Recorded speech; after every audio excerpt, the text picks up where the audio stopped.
Tivemos nessa semana a aprovação de algo que é muito importante para os produtores, que é o relatório, no caso do Código Florestal, no caso da medida provisória, né, que era muito importante. Por quê? Primeiro que a gente tinha um Código Florestal que estava capenga, ou seja, tinha várias leis lá dentro, vários artigos que foram vedados, né, vetados pela presidente, e que se não tivesse uma medida provisória que regulasse esses artigos, simplesmente nós ficávamos com algumas normas que ficavam difíceis de ser cumpridas. Então, ou seja, nós não tínhamos um código, tínhamos uma lei pela metade e que era impossível de ser executada.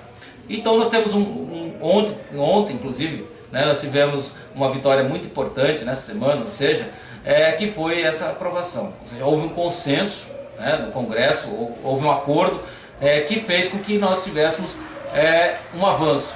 É claro que o setor produtivo teve que ceder algumas coisas, os ambientalistas tiveram que ceder outras, mas o importante, que fique claro, é que todos os rios desse país estão protegidos. Então o mínimo que se admite nesse país é 5 metros de APP. Então não dá para agora, não pode ninguém, qualquer pessoa que falar para você, produtora, falar para qualquer pessoa, não, você vai ficar sem APP. Não, todo o rio brasileiro tem APP, inclusive aqueles que são apenas leis que são rios que são intermitentes, são rios que surgem em épocas do ano, que era também uma grande demanda, uma grande briga que existia lá no Congresso Nacional, em virtude disso, principalmente no caso do Nordeste, que os produtores, que nem a gente via naquela história bíblica, né, nas margens do Rio Jordão, aquelas coisas todas, que a gente sempre ouviu, a gente desde criança, quem ia na missa, quem lia a Bíblia, sabia dessas parábolas, dessas fábulas e tudo mais, que as pessoas usavam o Rio Nilo, por exemplo, né, que usavam as margens do Rio Nilo simplesmente para fazer agricultura. Ou seja, tem épocas do ano que você tem o rio, ele sobe, e aí depois ele desce, e nas margens daquele rio você tem solos bastante férteis, onde as pessoas faziam, no caso lá do Egito, plantavam o trigo. E aqui no Brasil, no Nordeste, acontece a mesma coisa. Você tem as margens dos rios lá, para aquelas pessoas carentes, pessoas que sofrem, que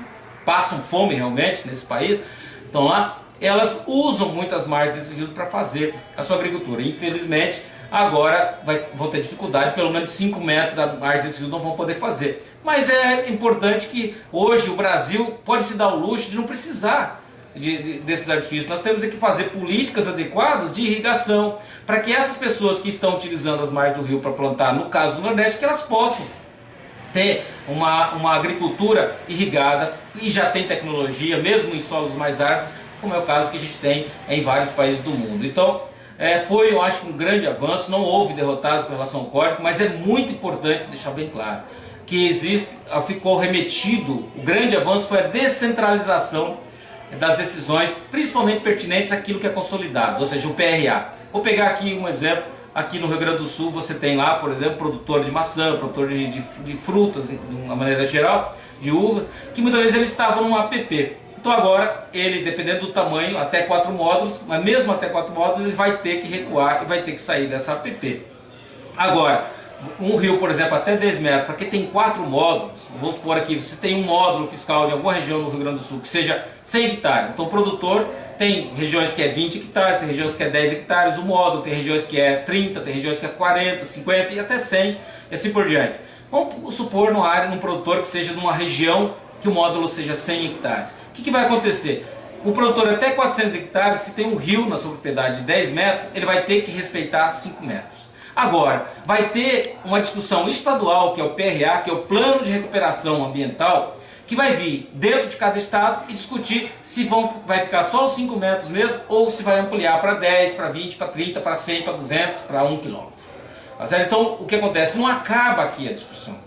Então vai ter agora uma discussão estadual, aonde nessa discussão estadual é que vai impactar mesmo na sua vida. Ou seja, em vez de você ter que deixar 5 metros, muitas vezes você vai ter que deixar 10 ou 20, assim por diante. Então é importante que cada produtor desse país, desses estados, que a sociedade se envolva, porque esse plano vai ser discutido dentro de cada estado, de acordo com a colonização, de acordo com como que foi a ocupação do solo de cada estado. Então é fundamental. E eu quero aproveitar o AgroLink para parabenizar a Frente Parlamentar pelo belo trabalho que fez, todos os deputados, seja aqui do Rio Grande do Sul, do Paraná, do Mato Grosso, de todos aqueles deputados que participam da bancada ruralista, que realmente brigaram. E foi bonito ver lá, foi emocionante.